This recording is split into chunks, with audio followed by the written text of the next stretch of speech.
Oi, tudo bem? Bem-vindo à prova CPA. Eu sou a Ana. E eu sou o Bruno. Hoje a gente vai destrinchar o primeiro módulo da sua prova, o Sistema Financeiro Nacional. São 3 aulas, uns 90 minutos de conteúdo, e a gente condensou aqui no que realmente cai.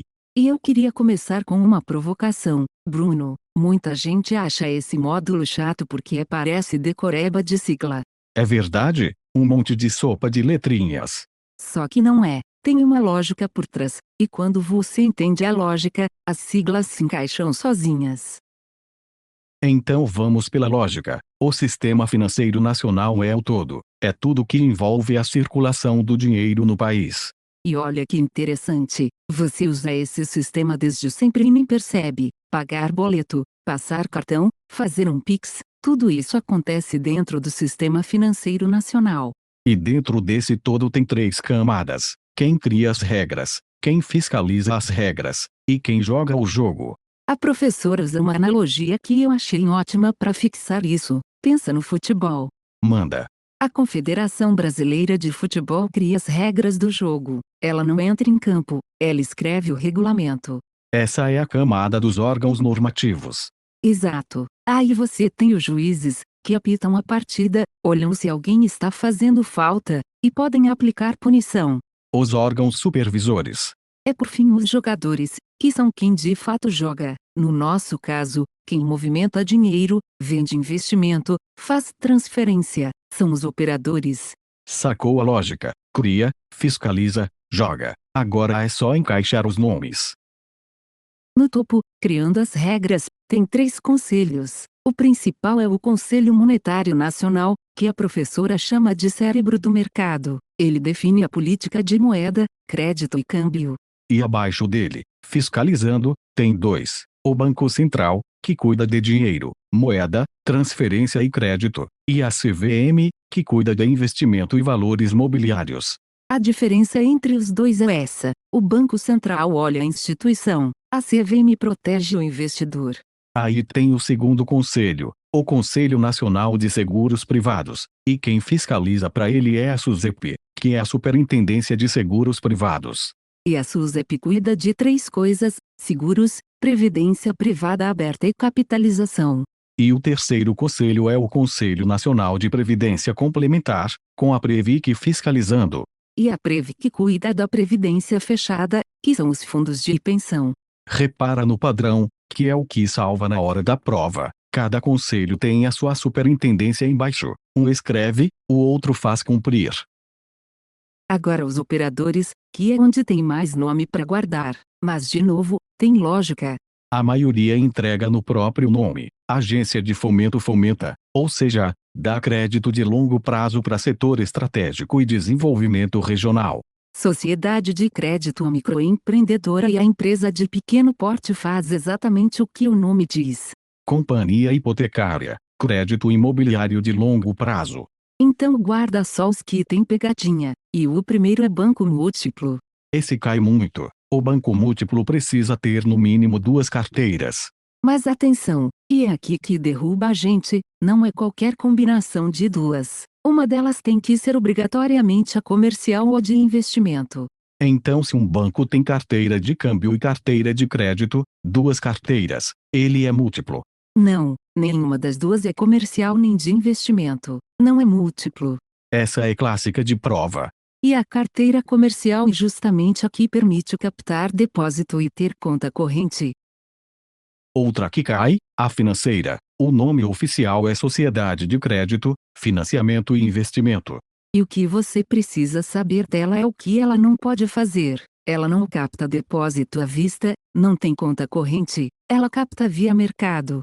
Cooperativa de crédito, parece banco, capta, empresta, tem investimento. Qual a diferença? O destino do lucro. O banco existe para dar lucro ao acionista. A cooperativa distribui o resultado entre os cooperados, que são os próprios clientes e funcionários. Por isso as taxas costumam ser mais favoráveis. Não tem acionista externo para remunerar. E a Fintas, Bruno, todo mundo acha que sabe, mas na prova confunde. 2 características. Ela usa tecnologia para oferecer serviço financeiro, e ela é digital, não tem ponto de atendimento físico. E tem um detalhe fino que a professora explica bem. Instituição de pagamento é focada em meio de pagamento eletrônico, cartão, carteira digital, Pix. Mas se ela passa a oferecer conta, ela já não é mais só instituição de pagamento. Ela virou um banco digital, e a instituição de pagamento passa a ser uma peça dentro daquele grupo. Agora uma que mudou e muita apostila velha ainda erra: corretora e distribuidora. Até 2019 elas tinham funções diferentes. Uma podia fazer coisa que a outra não podia. De 2019 para cá, não, elas fazem exatamente a mesma coisa, a única diferença é o nome. Se cair uma questão dizendo que distribuidora não pode fazer alguma coisa que corretora faz, hoje isso está errado. E a B3, Brasil, Bolsa e Balcão, é o mercado organizado, da infraestrutura de negociação e é central depositária dos ativos. E uma curiosidade que vale guardar: a B3 é uma empresa privada, e ela tem ação negociada na própria B3. Aquela taxa de corretagem e os emolumentos que aparecem na sua nota, os emolumentos são o pagamento pelo serviço dela. Mas ela não é central depositária de tudo, Ana. Não é, e aqui vem, na minha opinião, a maior pegadinha do módulo inteiro. A das duas Selics. Isso, existe a taxa Selic, que é a taxa básica de juros da economia, e existe o Selic, Sistema Especial de Liquidação e Custódia. E esse segundo é a central depositária dos títulos públicos federais. Título público não fica na B3, fica no Selic. Mesmo nome, coisas completamente diferentes. Uma é taxa, o outro é sistema. E como você sabe qual é na prova? Pelo contexto, a questão sempre deixa claro: se está falando de custódia de título público, é o sistema; se está falando de juros, é a taxa. Beleza, essa foi a primeira aula. Bora pra política monetária. E aqui a lógica é ainda mais simples do que parece. Política monetária é o Banco Central controlando quanto dinheiro circula na economia. E ele só tem dois objetivos possíveis: ou ele quer mais dinheiro circulando, ou ele quer menos. Quando quer mais, é expansionista. Ele quer estimular a economia, quer que as pessoas comprem, que o crédito fique barato. Quando quer menos, é contracionista. Normalmente para conter inflação, ele quer que as pessoas pensem duas vezes antes de financiar o carro. E ele tem 3 ferramentas, só 3, e cada uma funciona nas duas direções. A primeira é o open market, o mercado aberto. O Banco Central compra ou vende título público. E aqui eu quero que você preste atenção, porque a direção parece invertida na cabeça da gente. Explica. Se o Banco Central compra título, ele está tirando o título do mercado e colocando dinheiro no lugar. Isso é expansionista. E se ele vende título, ele recolhe o dinheiro das pessoas e entrega papel. Isso é contracionista. Um jeito de fixar: o dinheiro faz o caminho contrário do título. Título sai, dinheiro entra. Segunda ferramenta, o redesconto. É o empréstimo que o Banco Central faz para os bancos quando eles estão sem liquidez. E tem um detalhe que eu não sabia e achei ótimo. A professora conta que pedir redesconto não é bem visto pelo mercado. Faz sentido. É o banco admitindo em público que está com pouco dinheiro disponível. Acende um alerta. E a direção aqui é intuitiva: taxa de redesconto menor, mais barato pegar dinheiro, estimula empréstimo, expansionista. Taxa maior, desestimula, contracionista. E a terceira, depósito compulsório, é o percentual dos depósitos que o banco é obrigado a deixar parado no Banco Central. A professora chama de colchão. É uma reserva de segurança do sistema.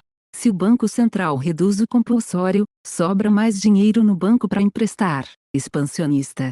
Se aumenta, sobra menos, contracionista.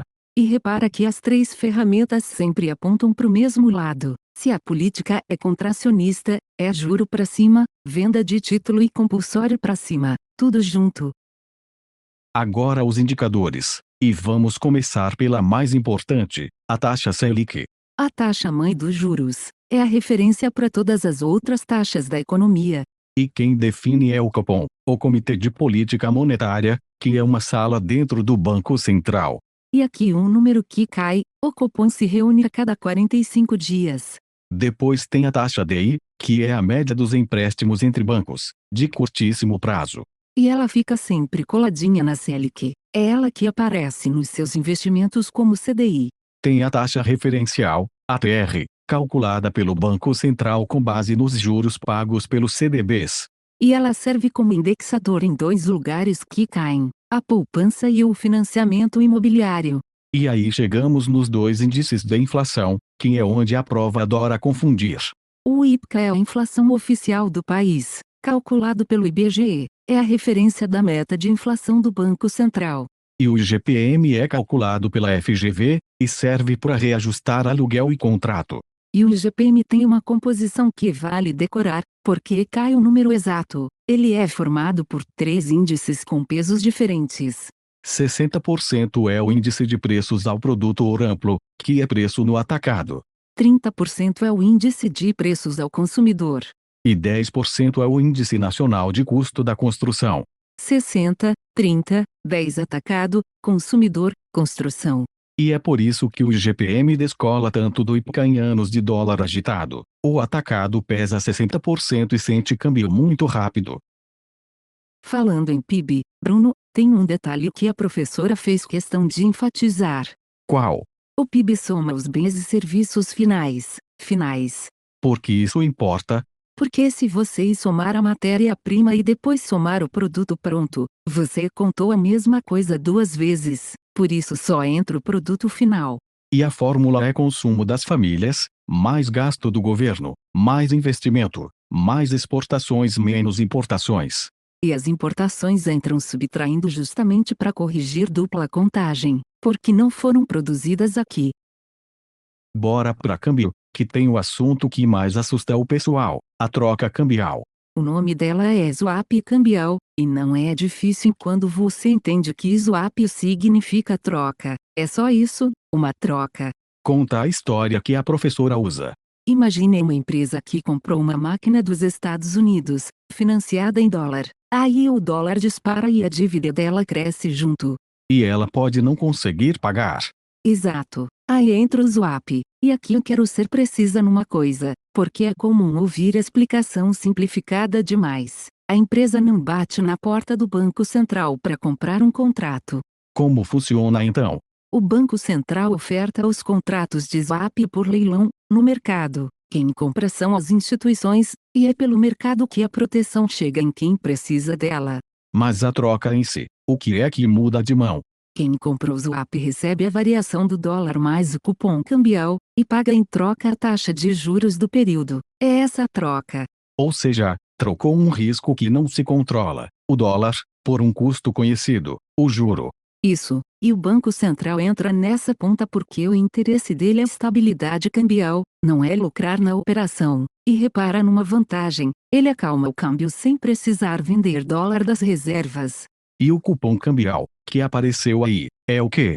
E a diferença entre o juro interno e o juro externo, ajustada pelo câmbio. Se a Selic está em 10 e o juro americano em 5, a diferença de 5 é o cupom. E tem a PTAX, que também cai.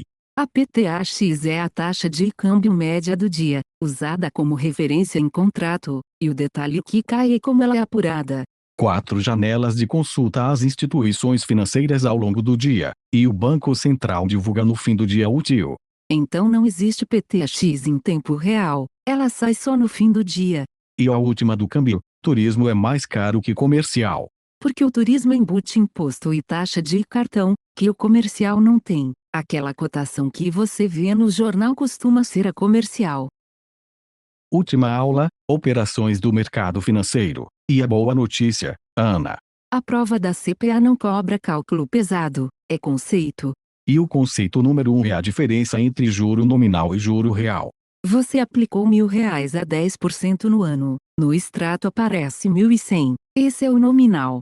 Mas se a inflação do ano foi 5%, Aí o seu ganho real foi de R$ 50, não de 100. Os outros 50 a inflação comeu.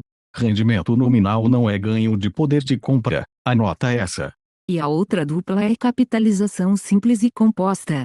Na simples, o juro incide sempre sobre o valor inicial. R$ 100 a 10% por 3 anos vira 130, 10 por ano, sempre.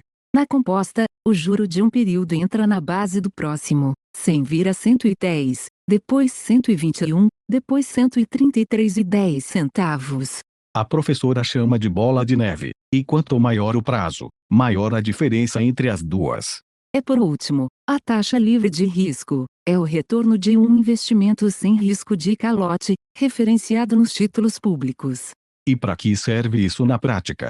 Serve de piso. Se um investimento tem mais risco, ele tem que pagar mais que a taxa livre de risco, senão não faz sentido você se expor. Bom, vamos fechar. Ana, se você tivesse que levar 5 coisas desse módulo para a prova, quais seriam? Primeira, a lógica das 3 camadas. Quem cria, quem fiscaliza, quem joga. Segunda, banco múltiplo precisa de 2 carteiras, e uma tem que ser comercial ou de investimento. Terceira, as 2 sílicas. Taxa de juros é uma coisa, sistema de custódia de título público é outra. Quarta, as 3 ferramentas de política monetária sempre apontam para o mesmo lado, e lembra que na compra de título o dinheiro faz o caminho contrário do papel.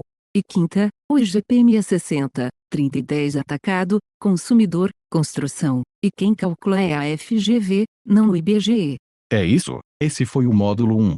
Bons estudos, e até a próxima!